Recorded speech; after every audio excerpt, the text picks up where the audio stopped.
Good morning, this is Dwayne with more good stuff you really ought to know. Today I'd just like to touch on one non-harmonic tone called suspension. A suspension in popular music is simply where the fourth takes the place of the third in a chord. You know a chord is a stack of thirds, a basic triad is anyway, and if you have it in a root position that is, and if you put the fourth in the place of the third you have a suspension. Okay, so the simplest suspension would be like C, E, G, C, F, G instead of C, E, G. You simply replace E with F, the fourth with the third. Now usually that resolves, but not always, okay? Usually it resolves, but not always. Now, usually a seventh is present with a suspension as well. So C seventh suspension would be C, F, G, B flat, wouldn't it? In any inversion, doesn't matter which note's on the bottom, it's still C sus. The symbol for suspension, by the way, is SUS. Okay. Now, in classical music, a suspension doesn't have to be the fourth. It usually is, but it doesn't have to be.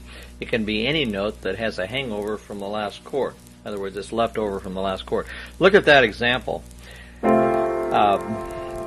have an F chord, and then we have a C seventh chord, don't we? Okay. Now, what does a chord go for, change to after C seventh?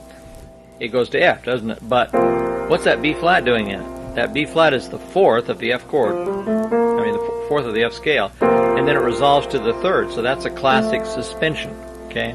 That's a sus right there, okay? Now, the first non-harmonic tone, we start on an F chord, and that A in the tenor part moved to B flat. That's called an anticipation because it's anticipating the arrival of the C seventh chord. You see, B flat does not belong to the F chord, it belongs to the C seventh chord. So it's anticipating the C seventh chord. Okay? Now that anticipation then becomes a what? Suspension. So anticipations often become a suspension. They're anxious to get to the next chord, but once they get to the next chord, they like it so much that they stay too long and they get a hangover, and then they have to be resolved in the next morning. Okay? All right, so that's all there is to suspensions. It's real simple. You've replaced the third with the fourth. Okay? So that's a little more good stuff you really ought to know.